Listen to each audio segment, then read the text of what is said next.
چوتھی آفت، بات کاٹنا اور جھگڑا کرنا۔ بات کاٹنے سے منع کیا گیا ہے۔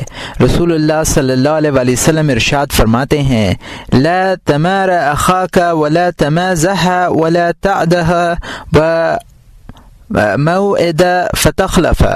یہ ترمذی کی حدیث ہے جس کو ابن عباس رضی اللہ تعالیٰ عنہ نے روایت کیا ہے۔ اپنے بھائی کی بات مت کاٹ اور نہ اس سے مذاق ناشائستہ کر، اور نہ اس سے کوئی ایسا وعدہ کر جسے تو پورا نہ کرے۔ ذر المراء فإنه لا تفهم حکمت ولا تؤمن فتنت۔ یہ طبرانی کی حدیث ہے جس کو ابو درداء رضی اللہ تعالیٰ عنہ نے روایت کیا ہے۔ بات کاٹنی چھوڑ دو، کیونکہ نہ اس عمل کی حکمت سمجھی جاتی ہے اور نہ اس کے فتنے سے محفوظ رہا جاتا ہے۔ من ترک المراء وهو بنی له بیت فی اعلی الجنہ ومن ترک المراء وهو مبتل بنی له بیت فی رید الجنہ۔ جو شخص حق پر ہونے کے باوجود بات کاٹنی چھوڑ دے، اس کے لیے جنت کے اعلیٰ درجے میں ایک گھر بنایا جائے گا، اور جو شخص باطل پر ہو کر بات کاٹنی چھوڑ دے، اس کے لیے جنت کے وسط میں گھر بنایا جائے گا۔ اور یہاں مترجم نے حاشیے میں لکھا ہے کہ یہ روایت کتاب العلم میں گزر چکی ہے، اور یہاں مترجم کا حاشیہ ختم ہوتا ہے۔ عن ام سلم قالت قال رسول اللہ صلی اللہ علیہ وسلم اول ما اہدى الى ربی بعد عبادت الاوثان وشرب الخمر ملاحات الرجال۔ یہ ابن ابی الدنیا، طبرانی اور بیہقی کی حدیث ہے۔ ام سلمہ رضی اللہ عنہا فرماتی ہیں کہ رسول اللہ صلی اللہ علیہ وسلم نے ارشاد فرمایا کہ بتوں کی پوجا اور شراب نوشی سے بچنے کے عہد کے بعد سب سے پہلا عہد جو اللہ تعالیٰ نے مجھ سے لیا وہ لوگوں کے ساتھ جھگڑا نہ کرنا ہے۔ ما دل قوم بعد ان ہداہم اللہ الا اوت الجدل۔ یہ ترمذی کی حدیث ہے جس کو ابو امامہ رضی اللہ تعالیٰ عنہ نے روایت کیا ہے۔ اللہ تعالیٰ کی ہدایت سے نوازے جانے کے بعد جو قوم بھی گمراہ ہوئی اس وجہ سے ہوئی کہ انہیں جھگڑوں میں مبتلا کر دیا گیا۔ لا يستكمل عبد حقیقت الایمان حتى يذر المراء وان كان محقا۔ بندے کا ایمان اس وقت تک کامل نہیں ہوتا جب تک کہ وہ بات کاٹنا نہ چھوڑ دے، اگرچہ حق پر کیوں نہ ہو۔ اور یہاں مترجم نے حاشیے میں لکھا ہے کہ ابن ابی الدنیا کی حدیث ہے جس کو ابو حبرہ رضی اللہ تعالیٰ عنہ نے روایت کیا ہے۔ مسند احمد میں یہ الفاظ ان الفاظ کے ساتھ ہیں، مسند احمد میں یہ روایت ان الفاظ کے ساتھ ہے، لا یؤمن العبد حتى يترك الكذب في المزاحة والمراء وان كان صادقا۔ اور یہاں مترجم کا حاشیہ ختم ہوتا ہے۔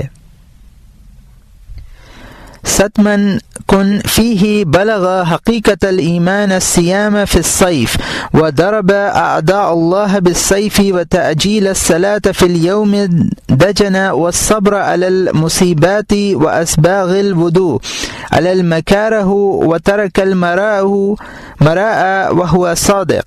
یہ ابو منصور ویلمی کی حدیث ہے جس کو ابو مالک اشعری رضی اللہ تعالیٰ عنہ نے روایت کیا ہے۔ 6 خصلتیں جس شخص میں موجود ہوں وہ حقیقی ایمان کے درجے تک پہنچ جاتا ہے۔ گرمی کے زمانے میں روزے رکھنا، تلوار سے اللہ کے دشمنوں کی گردنیں اڑانا، برسات کے دنوں میں نماز میں جلدی کرنا، مصیبتوں پر صبر کرنا، دل نہ چاہنے کے باوجود پورا وضو کرنا، اور سچا ہونے کے باوجود بات نہ کاٹنا۔ حضرت زبیر نے اپنے بیٹے سے فرمایا کہ کسی سے قرآن کے باب میں جھگڑا مت کرنا، تم لوگوں کے سامنے اس کی تاب نہ لا سکو گے، بلکہ رسول اللہ صلی اللہ علیہ وسلم کی سنت پر عمل پیرا رہنا۔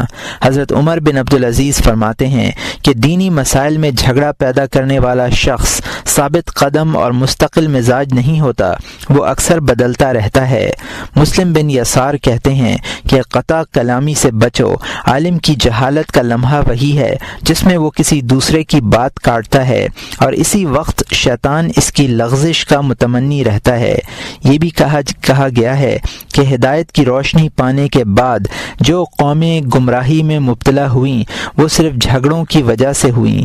حضرت انس بن مالک فرماتے ہیں کہ دین میں جھگڑوں کے لیے کوئی گنجائش نہیں ہے۔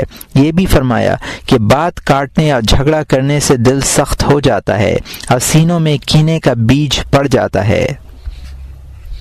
حضرت لقمان نے اپنے بیٹے کو نصیحت کی، اے بیٹے، علماء سے مت جھگڑنا ورنہ ان کے دلوں میں تیرے لیے نفرت پیدا ہو جائے گی۔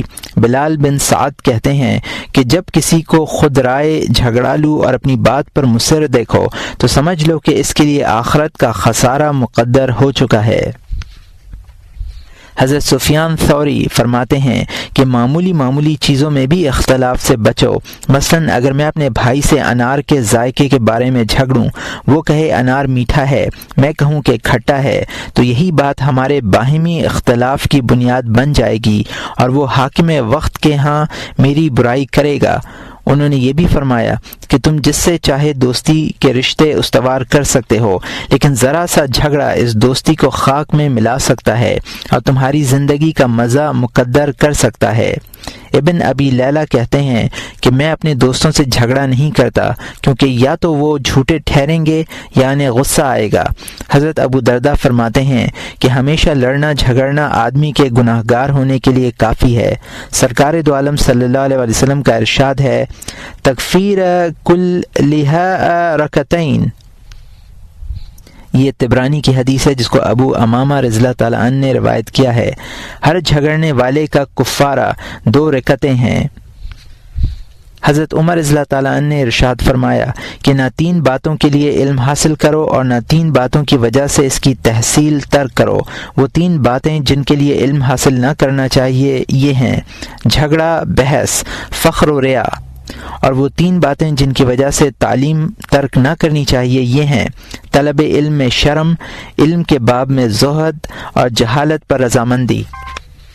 حضرت عیسیٰ علیہ السلام فرماتے ہیں، جو جھوٹ زیادہ بولتا ہے اس کا حسن ختم ہو جاتا ہے، جو لوگوں کے ساتھ کج بحثی کرتا ہے اس کا وقار مجروح ہو جاتا ہے، جسے تفکرات زیادہ لاحق رہتے ہیں بیمار ہو جاتا ہے، جس کے اخلاق خراب ہوتے ہیں وہ خود اپنے آپ کو مبتلا عذاب کرتا ہے۔ میمون بن مہران سے کسی نے پوچھا کہ اس کی کیا وجہ ہے کہ آپ کسی کو عداوت کی وجہ سے نہیں چھوڑتے، بلکہ اگر چھوڑتے بھی ہیں تو اس کی وجہ اور ہوتی ہے۔ انہوں نے فرمایا، اس لیے کہ میں نہ کسی سے جھگڑتا ہوں اور نہ کسی سے دل لگی کرتا ہوں۔ بات کاٹنے کی تعریف۔ کج بحثی اور جھگڑے کی برائی میں بے شمار روایات اور آثار وارد ہیں، کہاں تک نقل کیے جائیں۔ بطور نمونہ کچھ روایات اور کچھ آثار و اقوال ذکر کر دیے گئے ہیں۔ کسی کی بات کاٹنے کے لیے احادیث میں مرا کا لفظ استعمال کیا گیا ہے۔ مرا کی تعریف یہ ہے کہ کسی شخص پر اس کے کلام میں نقص نکال کر اعتراض کیا جائے، خواہ یہ نقص صاحب کلام کے الفاظ میں ہو یا معنی میں یا اس کے ارادہ و نیت میں۔ اس سلسلے میں یہ خیال رکھنا چاہیے کہ جو کلام بھی تم سنو اگر حق ہو تو اس کی تصدیق کر دو اور باطل ہو تو چپ رہو، بشرط یہ کہ کلام دین سے متعلق نہ ہو۔ لفظوں میں نقص اس طرح نکالا جاتا ہے، مثلا متکلم سے کہا جائے کہ نحو یا لغت کے خلاف بول رہے ہو، مقدم کو مؤخر اور مؤخر کو مقدم کر کے اپنے کلام کے نظم اور اس کی ترتیب بگاڑ رہے ہو۔ کلام میں اس طرح کی غلطیاں مختلف اسباب کی بنا پر ہوتی ہی رہتی ہیں۔ بعض لوگ زبان سے اچھی طرح واقف نہیں ہوتے، بعض لوگ بولنا کچھ چاہتے ہیں اور زبان سے کچھ نکل جاتا ہے۔ عبارت میں غلطی کی وجہ کچھ بھی ہو، اس پر نکتہ چینی کرنے کا جواز نہیں ہے۔ معنی کو اعتراض کا ہدف یہ کہہ کر بنایا جاتا ہے کہ تم نے فلاں بات غلط کہی ہے، تم نے فلاں رائے میں غلطی کی ہے، تمہارا خیال صحیح نہیں ہے، وغیرہ وغیرہ۔ قصد و نیت پر نکتہ چینی اس طرح کی جاتی ہے کہ جو بات تم کہہ رہے ہو اگرچہ حقیقت پر مبنی ہے لیکن اس سے تمہارا مقصد حقیقت کا اظہار نہیں ہے بلکہ تمہاری غرض کچھ اور ہے، بلکہ اس طرح کے مواقع پر خاموش رہنا واجب ہے۔ لیکن اگر سوال کا مقصد حصول علم اور استفادہ ہو، اناد، بغض اور نکتہ چینی کا موقع تلاش کرنا نہ ہو تو اس میں کوئی مذائقہ نہیں ہے۔ جدال کا حاصل یہ ہے کہ فریق مخالف کو خاموش کر دیا جائے، اس کی جہالت اور قصور و عجز کا اعلان کیا جائے تاکہ وہ رسوا ہو اور لوگ اس کا مذاق اڑائیں۔ اس کی علامت یہ ہے کہ اگر فریق مخالف کو تنبیہ کرنا حق کی خاطر ہو تو اس کے لیے کوئی دوسرا طریقہ اختیار کرنے کے بجائے وہ طریقہ اپنایا جائے جس میں اس کی توہین ہو اور اپنی فضیلت کا اظہار ہو۔ جدال اور مرا سے بچنے کا طریقہ، ان دونوں سے بچنے کا واحد طریقہ یہ ہے کہ آدمی مباحات سے بھی خاموش رہے۔ یہ دونوں عیوب دراصل اس لیے پیدا ہوتے ہیں کہ ہر شخص کو اپنے مخالف کی تحقیر اور اپنی برتری مقصود ہوتی ہے۔ دوسرے کی تحقیر کا جذبہ اور اپنی برتری کی خواہش نفس کی دو ایسی شہوتیں ہیں جن پر قابو پانا بڑا سخت ہے۔ اپنی برتری کا اظہار خود ستائی کی قبیل سے ہے، اور خود ستائی اپنے آپ کو بڑا اور بلند و اعلیٰ سمجھنے کا رد عمل ہے، جبکہ کبریائی اور عظمت رب کریم کی صفات ہیں اور اسی کو زیب دیتی ہیں۔ اسی طرح کسی کو ناقص اور کمتر سمجھنا بہیمانہ طبیعت کا مقتضی ہے، اس لیے کہ درندہ بھی دوسرے کو چیرنا پھاڑنا اور اسے زخمی کرنا پسند کرتا ہے۔ یہ دونوں صفتیں انتہائی مذموم اور مہلک ہیں۔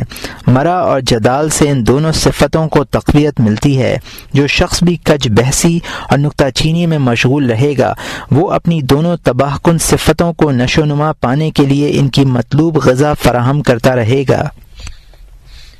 مرا اور جدال دونوں ہی حد کراہت سے متجاوز ہیں، بلکہ معصیت ہیں۔ اگر ان سے دوسروں کو تکلیف پہنچتی ہو، جہاں تک کج بحثی اور نکتہ چینی کا تعلق ہے کوئی نہیں کہہ سکتا کہ ان سے اذیت نہیں ہوتی۔ جس سے بحث و تکرار کی جاتی ہے وہ مشتعل بھی ہو جاتا ہے اور کبھی کبھی اسی اسلوب میں جواب بھی دینے کی کوشش کرتا ہے۔ اس طرح دونوں ایک دوسرے کے لیے معترض اور معترض علیہ بن جاتے ہیں، اور اس طرح باہم دست و گریباں ہوتے ہیں جس طرح کتے لڑتے ہیں۔ ہر فریق یہ چاہتا ہے کہ دوسرے کو اتنی زک پہنچائی جائے اور اتنا رسوا کیا جائے کہ وہ سر نہ اٹھا سکے، یا اسے ایسا دندان شکن جواب دیا جائے کہ سننے والے اس کی کم علمی کے قائل ہو جائیں۔ یہ ایک مرض ہے۔ اس کا علاج یہ ہے کہ اس کبر کا قلع قمع کیا جائے جس سے اپنی برتری کا احساس ہوتا ہے اور اس کے اظہار کی جرأت ہوتی ہے۔ اس طرح اس بہیمانہ جذبے کو کچلا جائے جس سے دوسرے کو حقیر سمجھنے کا داعیہ پیدا ہوتا ہے۔ اس علاج کی تفصیل کبر اور خود پسندی کی مذمت کے بیان میں مذکور ہوگی۔ یہاں صرف اتنا عرض کرنا ہے کہ ہر مرض کا علاج اس کے اسباب دور کرنے ہی سے ممکن ہے۔ مرا اور جدال کے اسباب کبر و غرور اور بہیمانہ اوصاف ہیں۔ جب تک ان اوصاف کا ازالہ نہ ہوگا یہ مرض دور نہیں ہوگا۔ کوئی کام مسلسل کیا جائے تو وہ عادت اور طبیعت ثانیہ بن جاتا ہے، پھر اس سے نجات پانا مشکل ہو جاتا ہے۔ حضرت امام ابو حنیفہ رحمۃ اللہ علیہ نے داؤد طائی رحمۃ اللہ علیہ سے ان کی عزلت نشینی کی وجہ دریافت کی۔ انہوں نے کہا، میں اس لیے اس ذلت میں بیٹھتا ہوں تاکہ جدال نہ کرنے کا مجاہدہ کروں۔ امام صاحب نے فرمایا کہ یہ مجاہدہ کہاں ہوا؟ مجاہدہ تو یہ ہے کہ مجلسوں میں جاؤ، لوگوں کی سنو اور خاموش رہو۔ داؤد طائی کہتے ہیں کہ میں نے اس پر عمل کیا، مجھے ایسا محسوس ہوا کہ اس مجاہدے سے سخت کوئی مجاہدہ نہیں ہو سکتا۔ حقیقت بھی یہی ہے، کسی کی زبان سے غلط بات سن کر خاموش رہنا بڑا مشکل اور صبر آزما کام ہے، خاص طور پر اس صورت میں جبکہ وہ اس غلطی کی تصحیح پر قادر بھی ہو۔ اسی لیے سرکار دو عالم صلی اللہ علیہ وسلم نے اس شخص کو جو حق پر ہونے کے باوجود قطع کلام نہ کرتا ہو جنت کے اعلیٰ درجے کی بشارت دی ہے، کیونکہ حق کا علم رکھتے ہوئے باطل پر خاموش رہنا نفس پر بڑا شاق گزرتا ہے۔ خاص طور پر مذاہب اور عقائد کے باب میں حق بات ظاہر کرنے کی خواہش زیادہ غالب ہوتی ہے۔ بحث کرنا طبیعت میں تو پہلے ہی سے داخل ہے، پھر جب وہ یہ سوچتا ہے کہ فلاں عقیدہ ظاہر کرنے میں ثواب ہے تو دل ثواب کی حرص کرتا ہے۔ اس طرح شرع اور طبع دونوں بحث پر اس کی معاونت کرتے ہیں، حالانکہ اس طرح کی بحثوں کو ثواب کا ذریعہ سمجھنا بجائے خود خطا ہے۔ انسان کے لیے بہتر یہ ہے کہ وہ اہل قبلہ کو کچھ کہنے سے زبان کو باز رکھے۔ اگر کوئی بدعت میں مبتلا نظر آئے تو اسے نرمی کے ساتھ تنہائی میں نصیحت کرے۔ مناظرانہ تقریروں سے وہ یہ سمجھے گا کہ جس طرح ہر مذہب اور عقیدے کے لوگ اپنے اپنے مذہب اور عقیدے کی حقانیت ثابت کرنے کے لیے تقریر کرتے ہیں اور اپنی حریف کو خاموش کرنے ہی میں تمام تر کامیابی سمجھتے ہیں، اسی طرح یہ بھی کر رہا ہے۔ یہ خیال اس کے دل میں بدعت کو اچھی طرح راسخ کر دے گا۔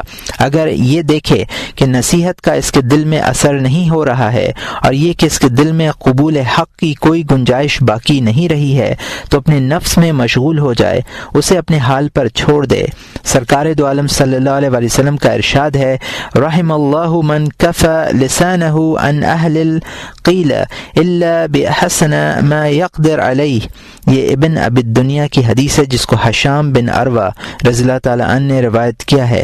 اللہ تعالیٰ اس شخص پر رحم کرے جو اس اچھے قول کے علاوہ جس پر وہ قدرت رکھتا ہو اہل قبلہ سے اپنی زبان کو روکے۔ حشام بن عروہ رضی اللہ تعالیٰ عنہ فرماتے ہیں کہ رسول اکرم صلی اللہ علیہ وسلم نے یہ بات 7 مرتبہ فرمائی، جو شخص مجادلے کا عادی ہو اور لوگ اس کی تعریف کرتے ہوں، اسے احترام اور عزت کی نگاہوں سے دیکھتے ہوں، تو یہ مہلکات اس کے دل میں اچھی طرح راسخ اور قوی ہو جاتے ہیں، پھر ان سے چھٹکارا آسان نہیں رہتا۔ چنانچہ اگر کسی کے دل میں غضب، کبر، ریا، جاہ پسندی اور برتری کی خواہش جیسی صفات جمع ہو جائیں تو ان کے خلاف مجاہدہ بہت مشکل ہو جاتا ہے۔ ان میں سے کوئی صفت ایسی نہیں جس کے خلاف جداگانہ مجاہدہ بھی دشوار نہ ہو، پھر یہ سب یکجا ہو جائیں تو اندازہ کیا جا سکتا ہے کہ ان کے خلاف جدوجہد کرنا کتنا دشوار ہوگا۔ 5